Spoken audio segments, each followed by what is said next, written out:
Now, I know it's not going to feel like it because you were so badly cheated, but getting a draw away to PSG in the Champions League is a fantastic result. When the group was made, the group of death, everyone expected PSG to run away with it. And if you were told at the beginning of the draw you were going to beat them at St James's Park and get a draw away from home, you would have grabbed that with both hands. Now, as it's panned out, you have been the better team and you have been cheated quite clearly. But coming into the last game of the group stages, there is still a glimmer of hope of finishing second, and your destiny is in your own hands, certainly, for controlling third position and getting into European football after Christmas, getting into the knockouts of the Europa League. And with this injury crisis, you know, how thin the squad has been over the last couple of weeks, I've been waiting on this channel for the wheels to fall off Newcastle's season. It feels like it was just bad news after bad news, but the good results have kept coming. You know, they beat Chelsea, which is great. Chelsea aren't great, we all know that. And getting this result against PSG, I know it is only a draw, but huge victory for the players that played on the pitch, huge victory for the coaching staff in terms of morale and internal momentum to keep going through this really difficult period of the season.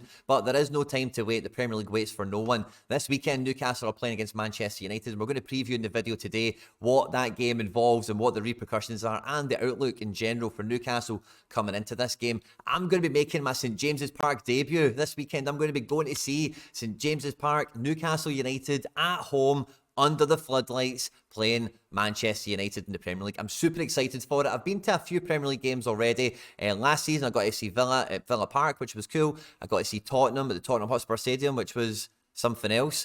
But I'm wanting to go to St James's Park, and I'm expecting to get that top-level atmosphere where you really feel like you're in the terraces with football fans everywhere that are really pushing the atmosphere, you know, the intensity of being a fan in that six-point environment onto the pitch, and ultimately we get that cauldron, that theatre atmosphere.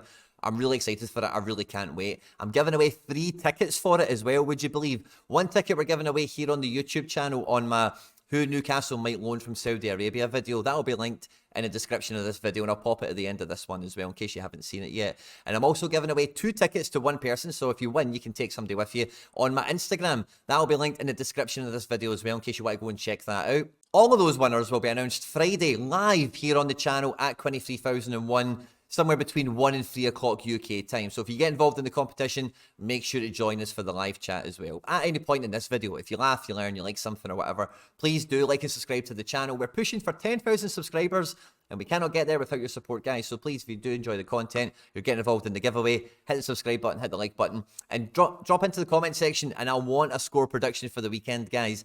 Newcastle have been free scoring in the Premier League, particularly in these big matches they really turn up. Will it be a goals galore affair? Will it be tight and a bit dull? Let me know what you think down in the comment section. I want a score prediction and a winner, obviously, who you think is going to be taking it. And yeah, let's just get stuck straight into it. Now, we are going to preview the Man United game, etc., etc., but it would be remiss of me to not have a quick look at the Champions League group stages with us referencing it in the intro. And, you know, the last game against AC Milan, I did a preview on the group of death. I had you finishing in 3rd, with Milan in 4th.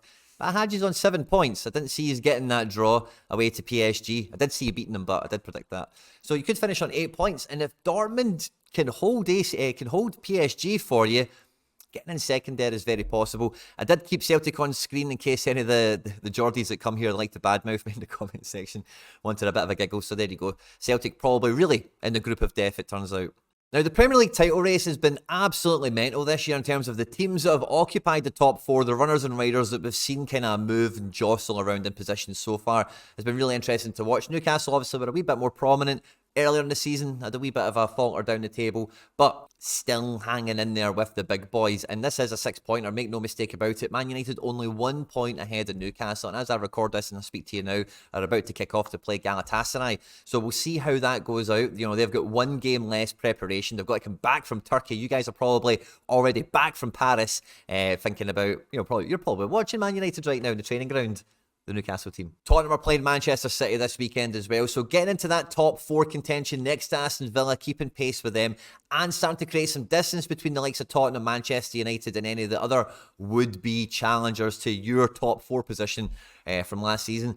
It's kind of looks normal as far as a table goes, but what I think this table doesn't really clearly illustrate here is how monumental the task so far has been for Newcastle. And really, when we see teams in football achieve incredible things, there is always something that is coming from within the players that helps them kind of, you know, get those difficult results at the difficult times. It's not really that they don't have the ability to or whatever, but it's what separates champions from losers, basically, is having that extra bit in you to push through the hard times, to make it count when it matters the most. And this Newcastle team, really over the last 2 weeks especially, are really impressing me with what they've got, that bit of metal in them. And when you see that Eddie Howe made no substitutions in this game, and you see the likes of Lewis Miley, Tino Livramento, and Anthony Gordon play significant roles in this match. Their rating out of 100 probably isn't too great in terms of positive actions in the match. The statistics in PSG's favour are obviously quite monumental. But what this really shows is the players on the pitch, the management team, the strategy, the plan of attack, how to win the fixture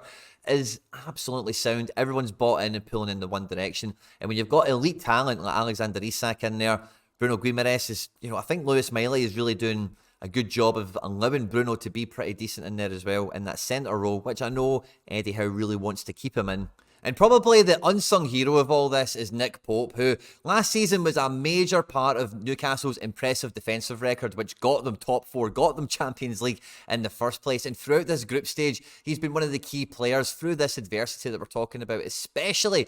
And going away to the Parc de France, he is so unlucky to not get a clean sheet here. But these performances are racking up. When he was at Burnley, getting into the England squads, people kind of held against him. Oh, he's not playing for a top club. He's unproven at the elite end. And then, last year finishing top four for Newcastle doesn't really seem to have changed his standing in the pecking order. But now he has to be the England #1 for me. Off the back of basically the same team playing and beating Chelsea 4-1. Now, Eddie Howe did have to use the bench against Chelsea. I would expect he's going to have to use the bench here again against Manchester United just because of the genuine workload that this starting 11, which we're probably going to see roll out again, has had to endure over the last couple of matches. But again, very special results. A draw, a robbery against PSG. Should have been a victory, of course. We all know that.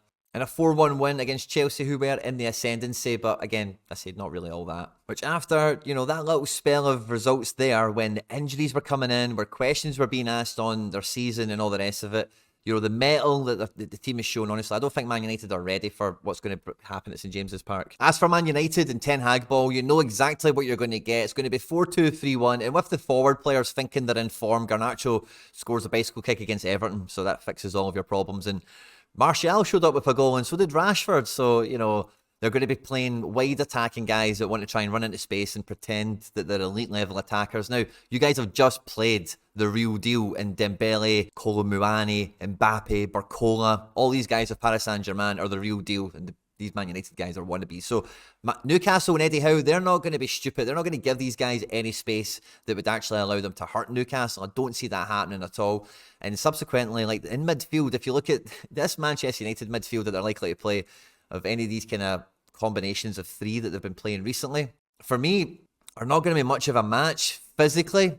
And when I mean physically, also when you think about that extra little bit that the team has shown in the last couple of games of, they've really shown a bit of that champion grit where you really go and get the results when it's tough. Miley, Bruno and Joelinton, I think they know the script, they're on the same page, they know the battle plan and they know their roles. And in midfield, when you've got three guys like that are in this kind of like momentum, this kind of form at the moment, against a kind of patchworky kind of effort like Man United, like I really think the midfield is where this game will be won and lost. And I think Newcastle's midfield is what I'm the most excited to see on the day, and I really think will make the difference. Now, where Man United are obviously going to try and attack is when I think Newcastle genuinely have the quality. Look at that front three. Gordon, Isak and Almiron will shred and are shredding all before them.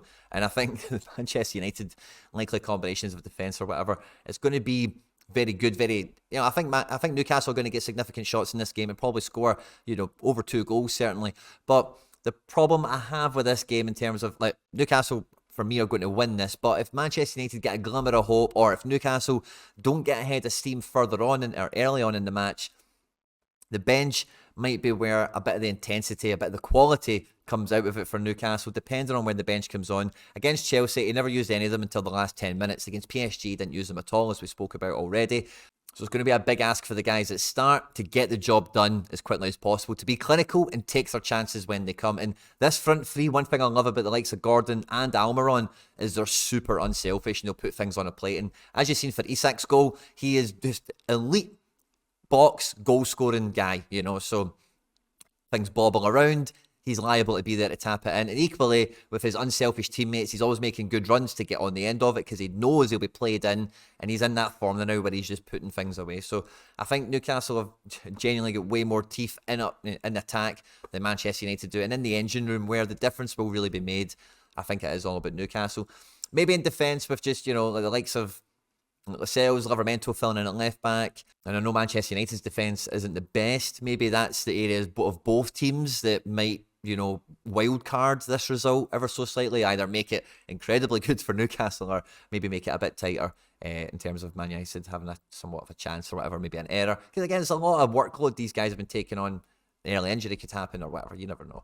I can't shake the feeling that Newcastle are going to get 4 goals in this game, but somehow Man United are going to be like in amongst it somehow, down to typical Man Unitedness. So I don't know, I'm going to go for 4-2 to Newcastle, and I'm going to imagine maybe it's like 3-1 towards the end. Man United get a goal, so they think that they're going to be back in it, but then Newcastle go and kill it at the end to make it 4-2. Yeah, that's my score prediction. But I do think midfield and up front, Newcastle are streets ahead of Man United, and I think that will be the difference on the day as well. I'm very much looking forward to the game as well. And 6 pointer, I say 6 points because it feels like a 6-pointer, but 3 points in this match here against Man United, pops you into 5th.